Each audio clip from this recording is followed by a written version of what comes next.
Hello and welcome back to the podcast where the final destination might just be the friends that we made along the way. Welcome back to another episode of the Love, Death and Movies podcast, Internet's #1 film breakdown and review show, the show that crushes watch this week after week. Every month is a different genre, every week is a different film in that genre, so follow us in everything. Join us on the ride, let's watch some movies. Perfect. 10, 10, 10, 10, 10. With me, of course, each and every week, Pride of the West Coast, Ash vs. Movies. Ash, how are you? I am doing great. Wow. I didn't know you were so cheesy, Oh, Harry. it was good, right?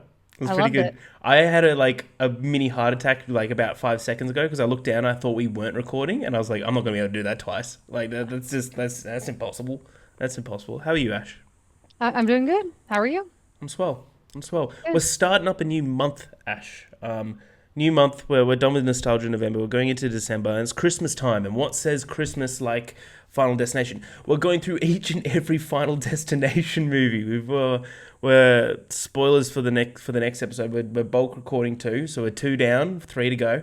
Um, we'll discuss about what we think about these movies so far in a second, but we'll get into that, of course. But Ash, how was your week? Tell me the highs. Tell me the lows. Yeah.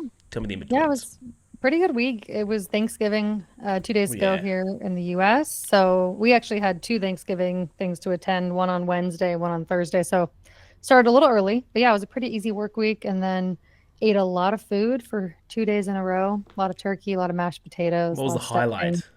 Give me the highlight of the food. Well, I might be biased, but my husband's stuffing is very, very good. Shout So out probably Adam. that. Outside of that, I don't know. The mashed potatoes were pretty good too.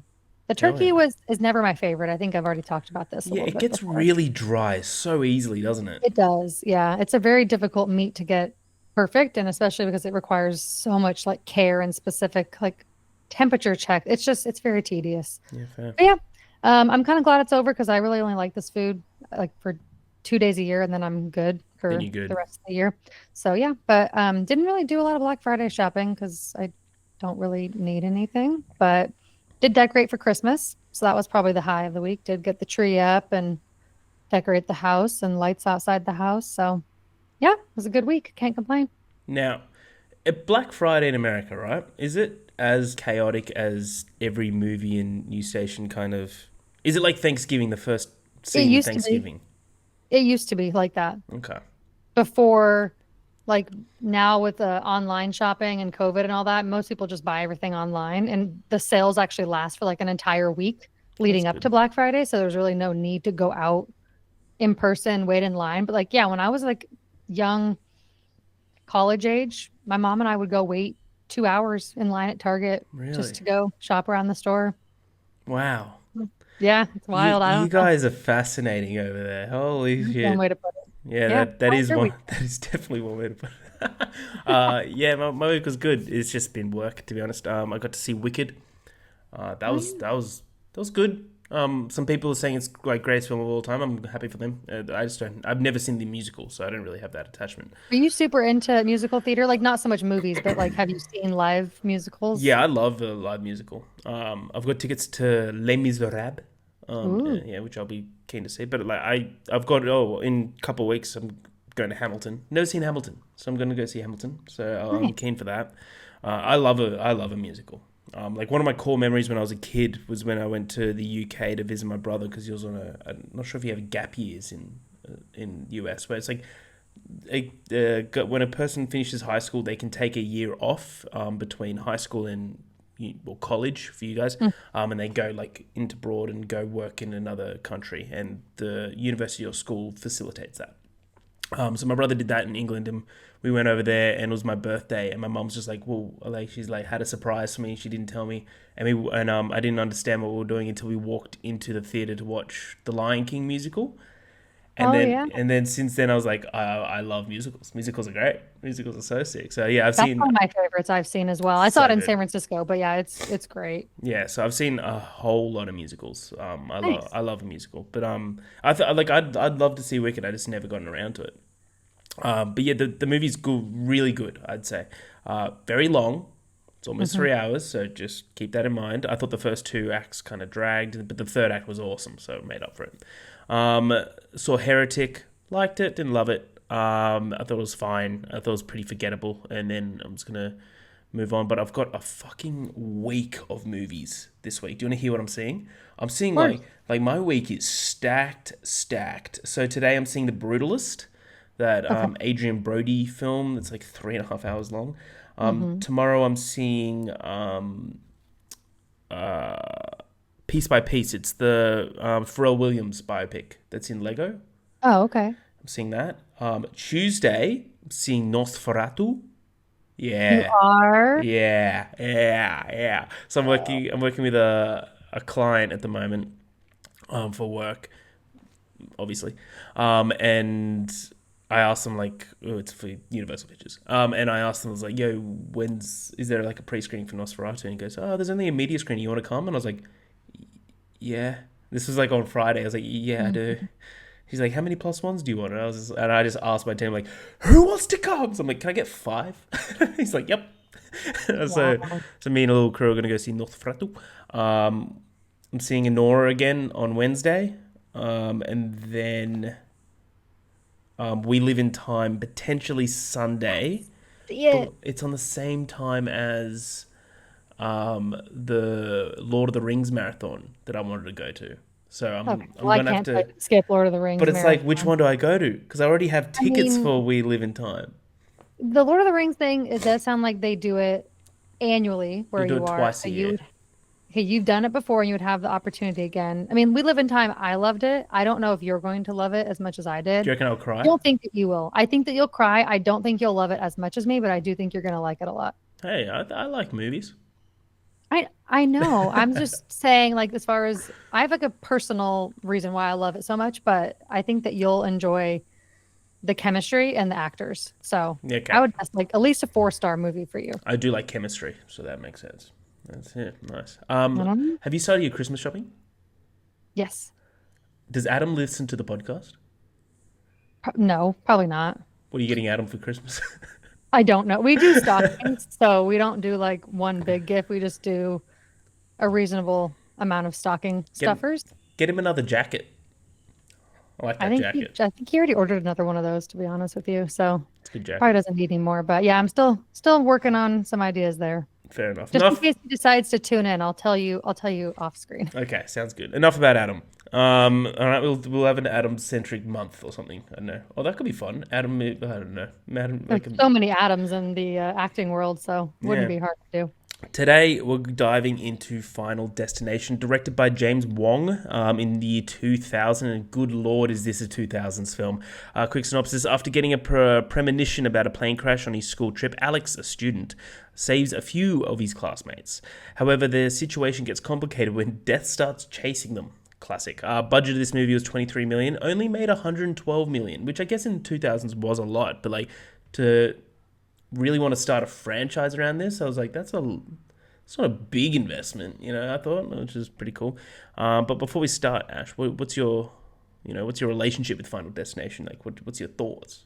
What's my relationship with death like? No, I'm just kidding. Yeah, yeah, Um, I I have a soft spot for these movies, at least the first three, because I watched them so much growing up. But I mean, this one I distinctly remember renting the first two, specifically at Blockbuster oh when I yeah. was a kid. Um, Probably even on, I don't know about VHS or if it was, I discovered them later once we had DVD players. I don't quite remember when I first watched them, but I was definitely way too young probably to be watching movies like this, but I loved them. I thought the first two especially were just so entertaining when I was younger. And then took a kind of a long break from these movies. I don't think I had revisited them in a long time, and I just by chance watched the first one like 2 years ago for the first time, like as a adult. And it's still just so much fun. There's so much nostalgia, and the early 2000s is just such an era for film. And the concept of death being the killer, it's hysterical to It me. Like is. it's such a ridiculous concept, but I think that it makes for a really fun ride, especially through the first one. And we can obviously talk more about certain scenes, but I think the idea of this movie is really, really good. How well the movie's executed it every time, that's another question. But the premise of it is actually really creative, I think. So the story actually was originated from the the concept from an episode of The X-Files, which was inspired by Soul Survivor, a movie that was made in 1984. So in this movie, a woman who was the sole survivor of a plane crash starts to be haunted by the dead people that death uses temporarily as vessels to try to kill her to correct its plan and killing everyone who's suspect about it. So yeah, I completely agree. I think though, for a 2000s film, this is fucking awesome, right? But like now that we have certain expectations of films and growing up and stuff, I think it gets worse with time. I'm not saying this is a bad movie. I just think that I wholeheartedly agree with you. I think that like nowadays this is an excellent idea that isn't executed perfectly. I love the idea of the whole death's plan, and it's like it's the right way and everything like that. Big shout out to Tony Todd, rest in peace. Yes. Especially for the first two movies, who's just like, oh no, don't worry, we've got a death expert. Like it's just like the guy at the morgue just happens to know things and has ways of telling who's coming through the door without even ever meeting them before. That's the thing about the first one and the second one. I don't know if they had fully discovered the balance between camp and still taking your premise seriously. It's like, we'll get more into it, but the first one, in my opinion, balances taking itself seriously, but also having fun with the kills. The second one gets a little too into the taking themselves seriously with like really, because I wanted to go the other way, because I'm like the barbed wire kill, the barbecue. I'm like everything. I was like, this is, but there is the whole 40-minute side story of get to the pregnant woman. We'll talk more about it with the second one. I have some thoughts on what I mean more, but I do think the first one, for being the intro to the franchise, I do think it's the best one out of all of them. I'll just kind of spoil it. Really? From what I remember, I haven't rewatched the third, fourth, or fifth one in a very long time. But it also could just be because it's so classic and it's like my childhood, and I just feel like the plane one is just, it's what I think about when I think about Final Destination. I can't wait till we finish the last one. Not to say like I'm not enjoying it. Like I think the last one does something very, very cool. And anyone that knows the last one knows exactly what I'm talking about. What I love about this film though is like, remember like follow me here. Remember Hot Tub Time Machine? Mm-hmm. How they knew that they go back in time. They knew that the lobby boy was missing an arm. So the entire film they're watching for this guy to get his arm cut off. That's literally this film where you're like, oh, this guy's about to get it, and you like, then they look around, they're like, oh, there's a spark there, there's some glass there, there's like, and you're just like watching like which one's it gonna be, and it's like a mystery of a scene of like how's he gonna die. That's really this entire film. It's way worse in the second one. There's a scene in the second one, which we'll get to again, with the petrol station, where they're like looking at all these different things, and they look down, there's like a couple of puppies, and they're like... I think they want it to be less predictable over time. I do think with the first one, every time there was going to be a death, because there wasn't like a lot of expanding on the storyline with this one. It was just sort of like once they realized what they had to do with, like once he realized the order, they just kind of kept missing getting to people in time. So I feel like with this one, there was way less uncertainty. Like you kind of knew like, okay, we're just waiting to see how they're going to die. Like they kind of go through each character in a very specific way where there's not as much of that. Will they actually kill them right now or will it happen later? That definitely gets more prominent, I think, in the rest of the franchise for sure. Absolutely. Well, Ash, let's get into it. Okay. I've got this long list of, no, it's not too long actually. It's actually pretty short, but I'll stop periodically. But high school student Alex Browning, played by Devon Sawa, where the fuck did he go?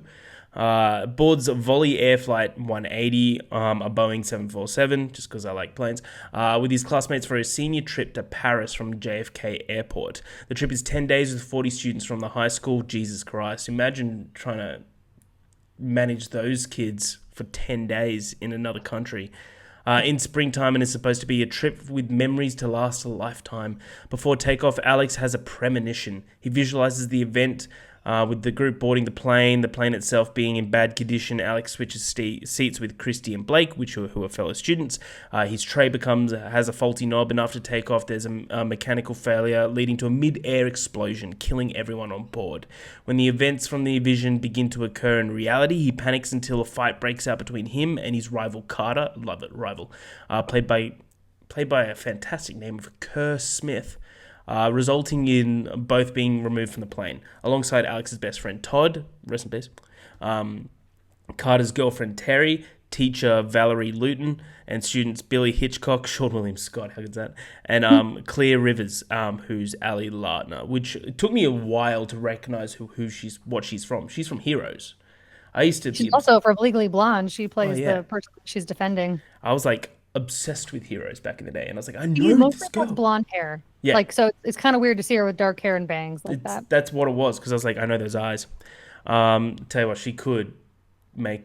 We'll discuss. Valerie asks fellow teacher Menu to get back onto the flight, as she cannot leave the rest of the students unchaperoned. Claire was forced off the plane... was not forced off the plane, but disembarked voluntarily. None of the other passengers, except for Claire, believes Alex about his vision until the plane explodes after takeoff, which I like. It's like in the background and all the window shadow. I think it's a really cool thing. Students that perish: Krista,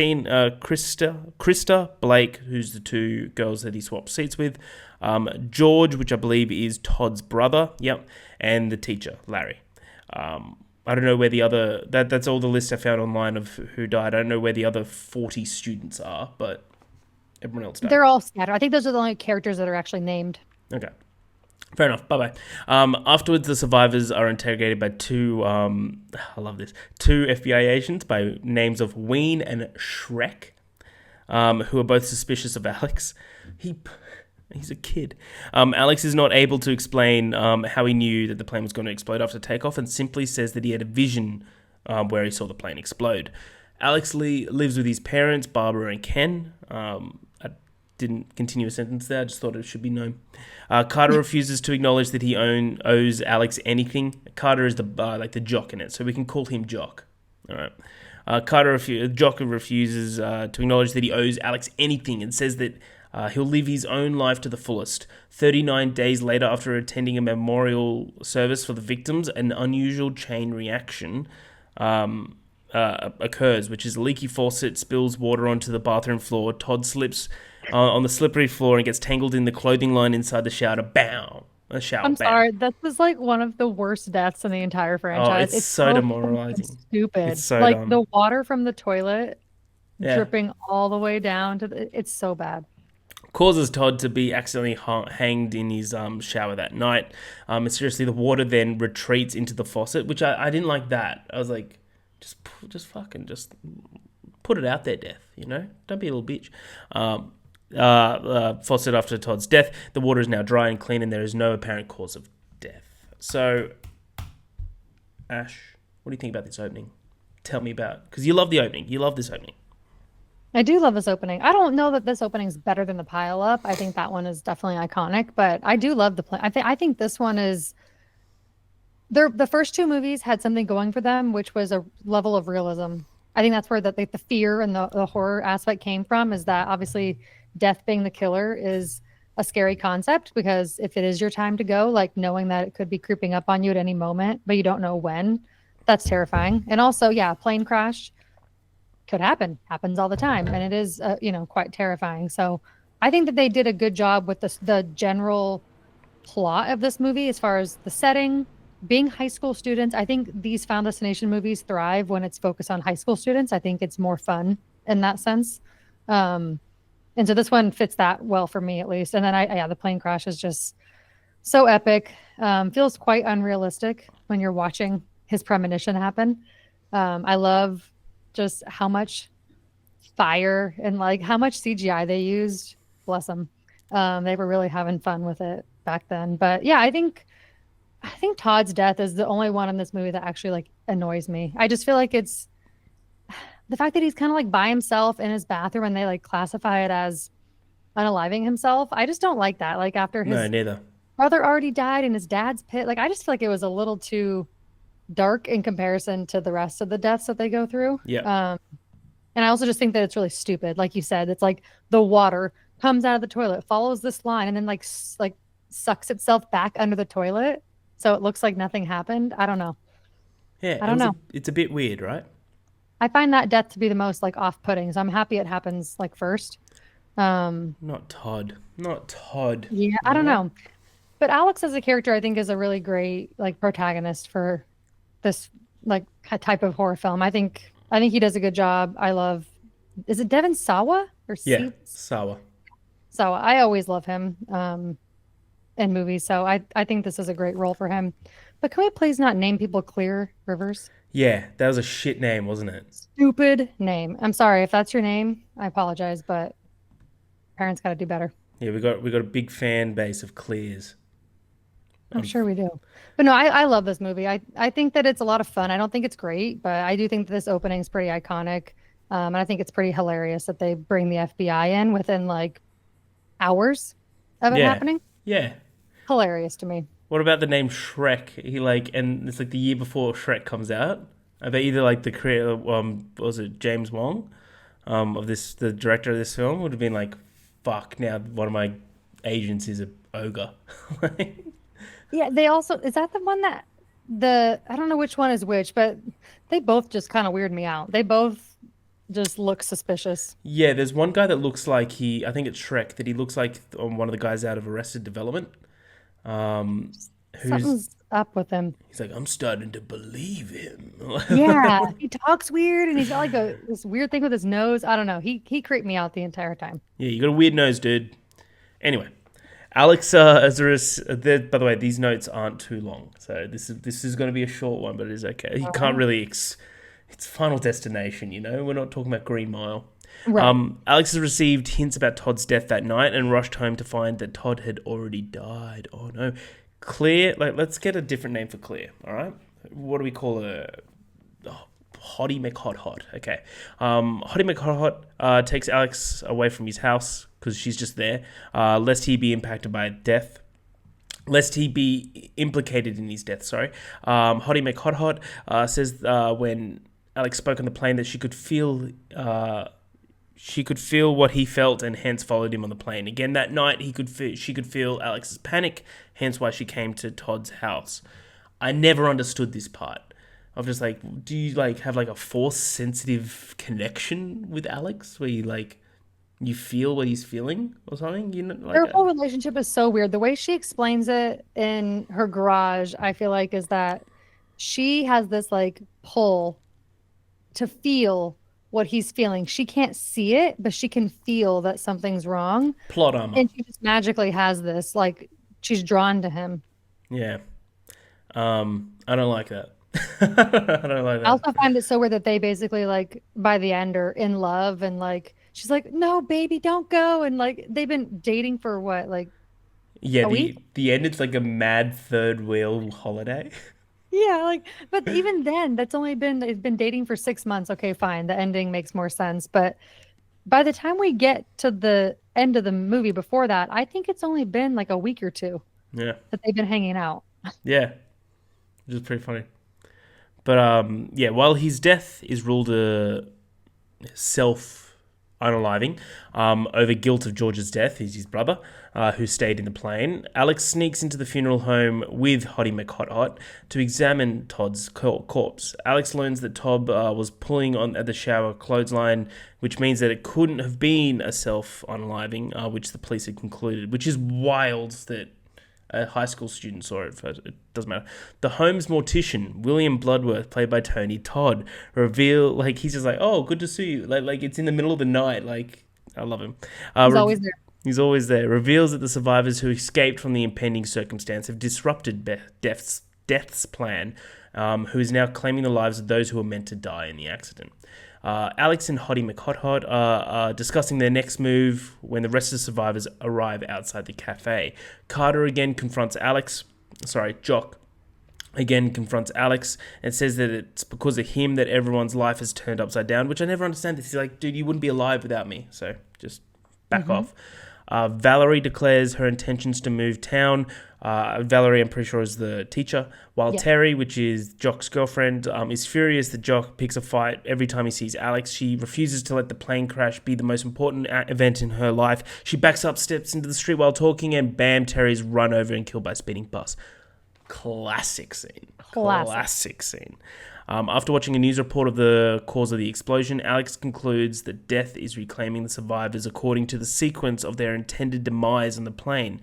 Nevertheless, he is too late to save Miss Luton, whose house explodes after she's impaled by a falling kitchen knife. Again, another classic scene where she's like, everything's going wrong for her, but she's pulling the tea towel, and you're like, oh, I wonder what's going to happen here. I thought that was really, really cool. I think her death might be the most, at least in this movie, the one that has the most of what you're talking about, where it's like, is this going to get her? Is that the thing that's going to get her? Her death is definitely the most drawn out one, where you're kind of like, oh, is it going to be the computer? Is it going to be the knife? So that is a little bit more fun when they kind of stretch it out like that and make you wonder.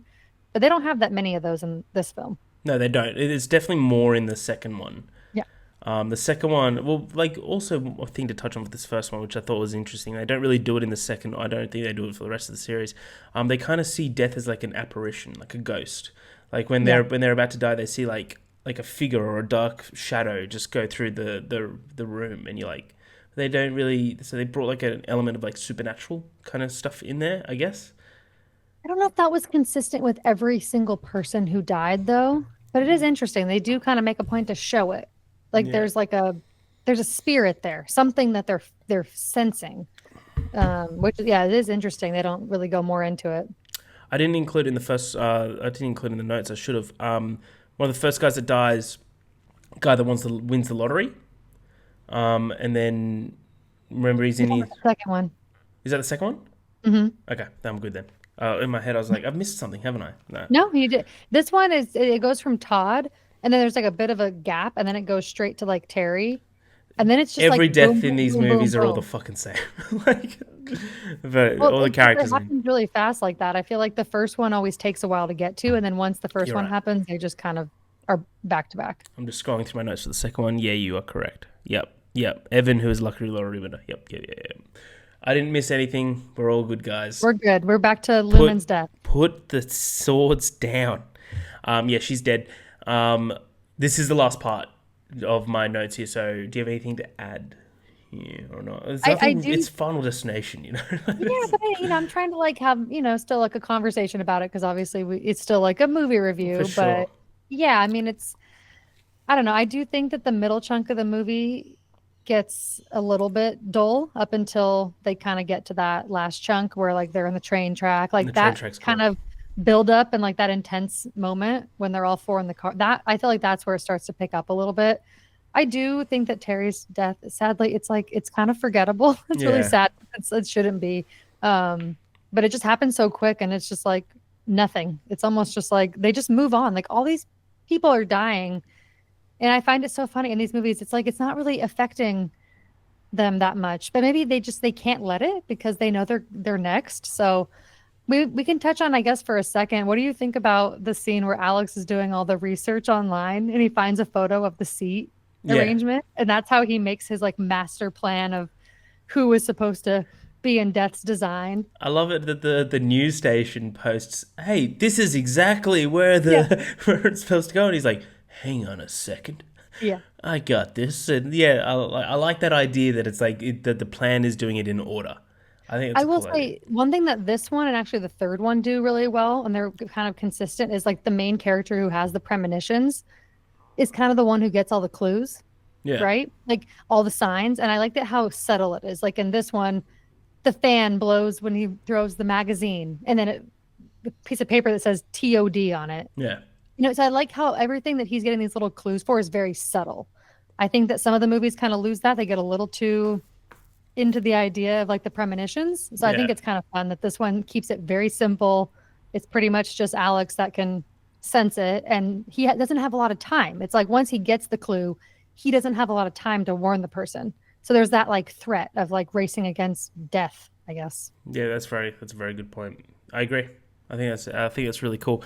I don't mind the second one where they kind of recognize that and just like, hey, keep like with the whole scene where she's like giving out phones. It goes, as soon as I get something, I'm gonna Yeah. ring one of you, and then you're gonna like, if the Someone C with was it like modern technology. if there's something about subways, get to a high rise or something like that. Yeah. Like yeah, like I think that's really cool that how they kind of recognize that.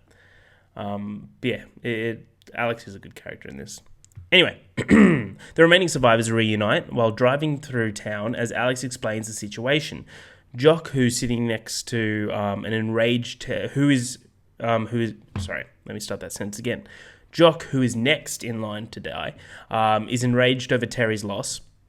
And stops the car on a train track crossing, attempting to die on his own terms. While the others escape, he changes his mind last minute, but his seatbelt jams. Alex manages to save him before the car is smashed by the oncoming train that knocks a piece of scrap metal wreckage in the air, decapitating Billy. We didn't talk much about Billy, Sean William Scott. Yeah. What a weird little side character he is. He just pops up. Like every now and then, Alex is just like runs out into the street and Billy's there riding his bike. Like every Yeah, it single. kind of just is like that kid who it kind of feels like has no real friends and like he's kind of just there. Yeah. But he got kind of stuck in a bad situation because he was late getting on the plane. And remember, he didn't even get to sit down. He just got booted off because he was late and he Yeah. didn't make it. So he almost is treated after the plane scene like the opposite. It's like he was not there on time. So then now they just kind of throw him in wherever they can. They're just like, oh, this guy's still here, by the way. Yeah. That's so funny. But yeah, Alex learns that because he intervened in Carter's death, it skipped to the next person in the sequence. The next day, while hiding in a fortified cabin, Alex recalls having changed seats with two classmates in his premonition and realizes that Hottie McHot is actually next. Not Hottie. He rushes to her house to save her while being pursued by Ween and Shrek, who believe Alex is responsible for the remaining survivors' deaths. Alex finds Hottie McHot trapped inside her car and is surrounded by loose electrical cables that ignite a gasoline leak around her. He grabs a cable, allowing her to escape from the car just before it explodes. Because in his mind, he's like, if it kills me, then the death's order is done. Mm-hmm. 6 months later, Alex, Hottie McHot, and Jock all travel to Paris to celebrate their survival. Classic little third wheel, little cuck. While discussing their ordeal, Alex reveals that death never skipped him because after he saved Hottie McHot, never skipped him after he saved Hottie McHot. Fearing their struggle is unfinished, Alex retreats when a bus hurls a parking sign towards a neon sign, which descends towards him. Jock pushes Alex out of the way at the last second, but the sign swings down, and he's just like, "It's skipped me," and it's like, and Jock's like, "Who's next then?" And then you see in the background the sign's coming back, and it kills Jock, and it kills him. Straight to credits. That is Final Destination. Ash, what do you think of Final Destination? Don't forget at the end, it also looks like it says 180 that's coming back and hitting him. That's true. There's these little like they know what they're making. They know this is cheesy as fuck. Oh, yeah. Oh, yeah. The intros to these movies go so hard. Like So the hard. music, the aesthetic of the credits, and the background, like dark kind of setting. They really go so hard with it. Oh yeah. Yeah, I mean, this movie's a lot of fun. I always find enjoyment in watching this first one. Like, I don't think it's a great movie, but I still think I still think it's good. I would say it's very just good. I think that the balance of trying to take the premise seriously, like I said earlier, but still have fun with it I think it's done pretty good here because they do go really hardcore with like the death design and, how do we intervene? And it does get a little cheesy, but I like that they just kind of leave it at that. It's very simple. There's no like complicatedness with it. Like the second one gets a little convoluted with the rules and how it all works, whereas this one's just like, nope, we're just going to go in order. And if you intervene, it skips you, then it goes back. And we just, keep doing this thing. Oh yeah. But yeah, I think that the train scene is maybe one of the better ones. I think the just So good. intensifying moments of like, is he going to get out of the car? Is Alex going to be able to get him? The train's like right there. I think that's a really fun scene. I love how dramatic that scene is where he's just like, I saw the seatbelt breaking. Yeah, I knew I could do it. I knew. But yeah, I think overall it is a bit silly and they don't hold up the best, like you said, but I definitely still have fun with this one just because it is so iconic and started the whole thing. I think Alex is a great main character. I do like Clear's character, Hottie McHot. Oh I yeah. just don't like her name. But I do like her character. Like I said earlier, though, the romance, I don't buy it. I think it's phony. I don't think it's realistic. She knows how to find him on like that secluded beach. It's like she just knows he's gonna be there. It's like you've known this guy for like a week. She literally says, "We didn't speak for 4 years, and now we're like connected in this weird way." So weird. They've known each other for literally maybe 2 months total from start to finish before they get to Paris. So I just find it kind of funny that they're like willing to risk their lives. I guess young love. What can you do? What can you do? But yeah, I don't buy the romance in this movie, but otherwise, I think it's a lot of fun, and I love the ending. I love that they actually got to go to Paris, full circle moment, but death just kept following them, which brings up a question: what is the design? Because the time frames, like, why does death choose to wait till 40 days after the accident, and then Yeah, why 6 months? Like, why is death making the choices that they're making? That is my question. that is a good question. I wish I had your answers, Yeah. but yeah, because I was going back through, like I was doing after I finished the film, I like read back through like synopsises and stuff. I was like, holy shit, there was like a month and a half between the flight and Yeah. then Todd's death. I was like, no wonder everyone wasn't that suspicious. Because they don't make it that clear. That is my big They pet don't. peeve with these movies is they don't make the timelines very clear ever. And it's kind of like you don't know how much time it's been, which I don't know. With movies, if you're not going to tell me how much time it's been, I feel like it needs to be more clear, just so you're not like, okay, is this like 3 days later or is this 3 months later? But overall, I gave it 3.5, like a low 3.5. I think it's definitely one of the better ones of the franchise, but none of them are amazing. You know what I mean? No, I feel you there. I agree with everything you say. I think that this is just fun. This is a fun film. Yeah. I think this is a great premise, but yeah, execution's lacking, of course. But again, it's early 2000s. This screams early 2000s. Oh yeah. I'm glad this is a franchise because it's just a fun one to watch. It's one of those ones that you just like leave your brain at the door. Mhm. Don't worry, there might be a little puzzle in it, but they'll explain everything to the T. It's all sweet. I think that yeah, I think Devin Sawa was pretty like he was great for a main character for an early 2000s film. He's such a early 2000s juggernaut back in the day, you know, like Even 90s, even late 90s. He's in Now and Then. He's in Casper, he's in uh, Idle Hands. Idle Hands. Yeah, Great film. booked Great and film. busy. Great film, Idle Hands. Probably his best film. And yeah, I think this movie is good fun. I'm keen to get into the rest of them. To be honest, it really like made me like excited to watch the rest of them. Even though I'm also giving it a 3. By the way, I'm only giving it a 3. But I'm like, this is That's fun. fair. It's fun. Yeah, no, I think that the first one, I have to give it some kudos just because it's what kind of started the concept. And I think whoever created the idea of taking this concept from, like you said, the X-Files and turning it into a franchise of movies. Yeah, death being a killer is definitely an interesting premise. And versus being haunted by those that died, I think being haunted by death until it's your time to go and you piss them off. I think it makes for a great horror film that Hell you yeah. can just kind of have fun with and turn your brain off. But um, yeah, that's pretty much all I have to say on it. I think it's definitely worth watching if people haven't seen it before. Hell yeah. Well, that is Final Destination. Next week, watch, guess what? Final Destination 2.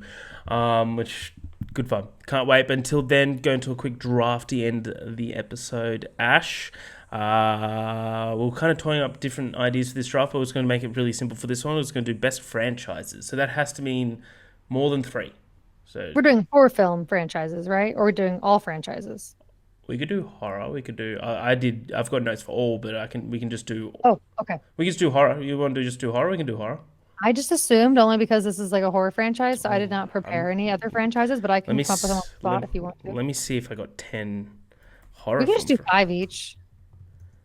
That's what I mean. Like, let me see if I know 10 Oh, horror film 10 total. franchises. Yeah. I think we can do. You can Yeah, do we can do five. horror. We can do horror. Yeah, let's do horror then. Horror film franchises.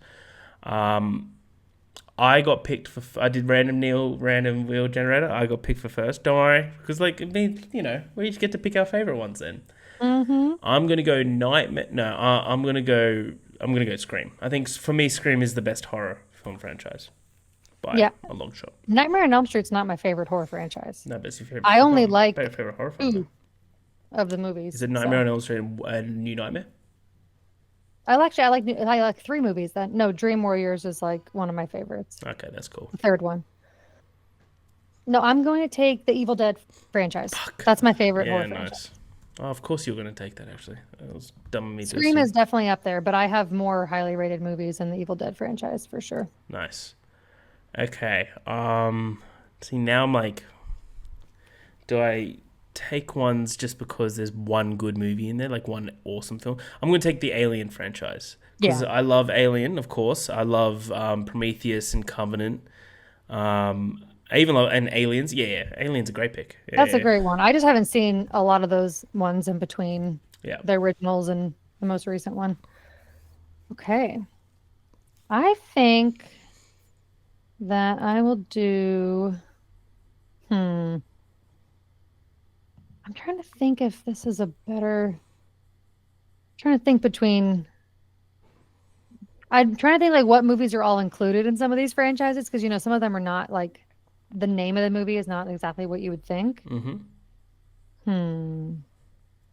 Well, I know they're not all great, but I'm gonna take the Conjuring franchise. I I feel think like it's a it's great still really pick. scary. It's fun to watch. I like the first two movies. I think it's a Yeah. great pick, to be honest. Um, okay. See, now it's like I could pick X, Y, Z now. Wouldn't mind that, but I wouldn't mind that. I'm gonna Yeah, probably only go. a couple good movies. Yeah, I'm gonna go with. Hmm. I do like Final. No, I'm not gonna pick Final Destination. What am I crazy? Am I nuts? I want to go. First two movies are so good. I'm gonna go Insidious. That was between that and The Conjuring. That's kind of where I was at too. The first two of both of those are like really solid. Yeah, it's like so good that it's worthy to be on there. Hmm. Nice. Okay. I think now I will take Nightmare on Elm Street franchise. I think that there's at least three movies that I Nice. love, and I don't know if you're including Freddy versus Jason in that, but that is also entertaining to I'll watch. put So, that on there. If it has Freddy in there, I'll give it to you. but anyways, even without that, I still think there's three really great movies that I would love to watch over and over again. So, Oh yeah. Okay. still a valid one. Absolutely no. That's a good one. I wonder if that's not going to be taken. Surely, you're not gonna take Underworld, are you? I don't know. Really love those movies. Bet you do. I'm gonna take Romero's franchise. So Night of the Living Dead, Dawn of the Dead, Day of the Dead, Land of the Dead, Diary of the Dead, and Survival of the Dead. Yeah, I'm not super into a lot of those movies, so definitely wasn't going to be on my radar. That's fair. I don't know what it is. I'm just not like not my type of horror that I really like. I don't I know what get it you. is. I get you. I feel like I'm the odd one out on that though. Okay, let's see. There's only two more franchises I really even like would want. This one's just because it's so insane and fun, and that's Saw. Yeah, that's always a good one. They go off the wall, and there does not need to be 10 of them, but they're still entertaining to watch. Nice one. Could I take the Hannibal Lecter Yeah. franchise? Well, I'll be taking that because that has. I got the list of them here. That has Manhunter, Silence of the Lambs, Hannibal, Red Dragon, and Hannibal Rising. Yeah. Two of them are excellent, so I'll take that. Nice. Okay. I think for my last one, I'm just gonna go with a crazy franchise that has a lot of bad, but also a lot of fun. And I'm gonna take Child's Play. Nice. I love Chucky, and I always will. So Nice one. That's good. There's a good list. So I had Scream, Alien, Insidious, Romero, and Hannibal Lecter. Ash First movies had Evil Dead, Conjuring, Nightmare on Elm Street, Saw, and Child's Play. So that is the end of the Love Death Movies podcast. But next week, please watch Final Destination 2 to continue our month of Final Destination. Lol. Can't believe we're doing this month. This is crazy. But until next time, I'm Harry. That's Ash. Love Death Movies. See the movies.